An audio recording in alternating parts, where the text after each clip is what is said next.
Hey guys, I'm going to be showing you how to make a car in Trials HD, and at the end of the video I'm going to show you what you could probably do with this. So first of all, I made just a simple map, just a straight downhill slope, and we're going to pick the body of the car. You want to pick something pretty sturdy and wide. I'm just going to use something quick, and it's not going to work as well as if you took a lot of time to do this, and say a bigger body of the car would work so much better too. But we're going to use an I-beam. The I-beam works fairly well. So I'm just going to use that as the body and just put it decent in a decent spot. Make it, you don't want to take too much time, or I'm not going to take too much time anyway. You guys can spend as much time as you want. So here we go. You want to pick 4 wheels, and to snap it, you just want to press the LB button so you snap it in place without rotating in it, so it's not at a weird angle, so you can get the wheels perfectly positioned. So I'm just going to go ahead and put these on all 4 sides. And there we go. Delete the last thing, and click the left thumbstick to get a good view of it, and as that's what I'm doing here, to see if they're lined up. And it's okay if they're far apart because we can polish that up later, but I just want to make sure they're far enough apart to fit a free rotation hinge in the middle. So, and to get your camera angle back, you just want to press click the left thumbstick again and then press RB so it doesn't rotate anymore. So now I've gone ahead and picked the free rotation hinge, and I'm going to get the camera angle back here. And now we're going to pick up the rotation hinge and do the same thing we do with the wheel and snap it into place. And there we go. And there's a little dot in the middle of the free rotation hinge we can use as a guide. We want to get that dot right in the middle of the wheel. So I'm just going to kind of use the wheel as a reference so that to center it all. And you can see that this side here is a little lopsided. So I'm going to go ahead and do the same method and just kind of line it up and then push it back a little bit. It's okay if the hinge is slightly touching, but it doesn't really matter. It's all based on personal preference. It's just easier if it's not.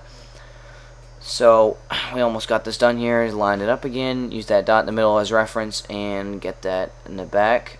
It's okay. It won't look perfect. You'll notice that's a little too spacey, but that's okay. We can always polish this up. So next thing we're gonna do is get a good angle here.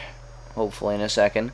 Click the left thumbstick to do the to get a good angle again, and press we're going to use the tire and press A, and then we're going to press up on the D-pad and glue the object. We want to glue the wheel to the front face of the free rotation hinge. We're going to do that for all 4 wheels. Now this is the other side.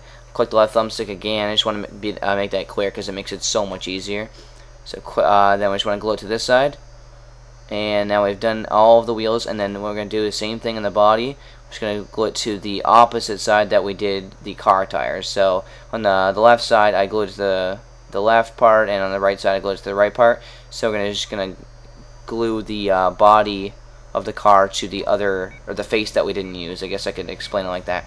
So now if we press start, you'll notice that the car won't move. So what we got to do to make it move, go back to editing, and we want to go to each wheel and the body, and we're going to press LB A, because if you just press A, it'll just show you something different. You want to press LB A and then up on the D-pad and go to object properties for every wheel and the body and make sure physics is on. So now if we start it, you'll notice that the car will fall down, and it'll roll down the hill.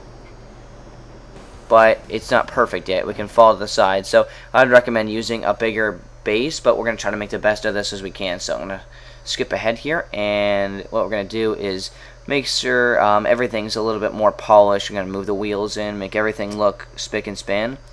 So cut ahead, and now the car looks pretty decent. It looks everything looks really nice and it's lined up. And the last touch that we want to do is hold LB again. The LB, by the way, if you have everything all selected like that, lets you select only one object. That's what it does. And we want to lock the body to the driving line. So again, I just press LB, hold LB, press the A button up on the D-pad, and lock the driving line to do that.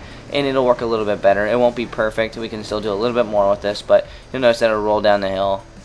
And there's a bunch of ways that we can make it easier to get on this, and what I'm going to do here is show that in a second. So there, that's what it looks like when it goes down the hill. At least it rolls down the hill, but we can always improve that. So I'm going to go ahead and just line this up a little bit more. And you can always use a bigger body, which is probably I would recommend. And I've gone ahead and used a bigger a ramp to get on it.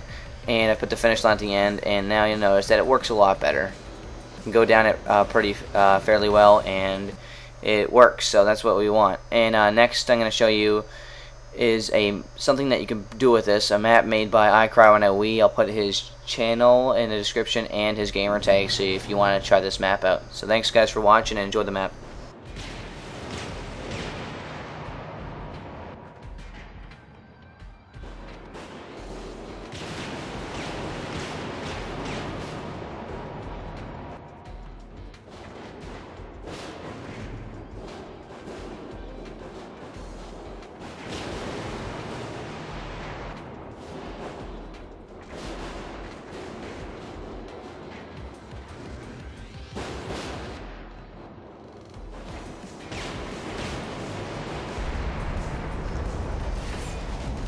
And that's just one of the many things that you can do with the simple car. So enjoy guys, and make some maps, and thanks for watching, and subscribe to see more tutorials in physics for Trials HD.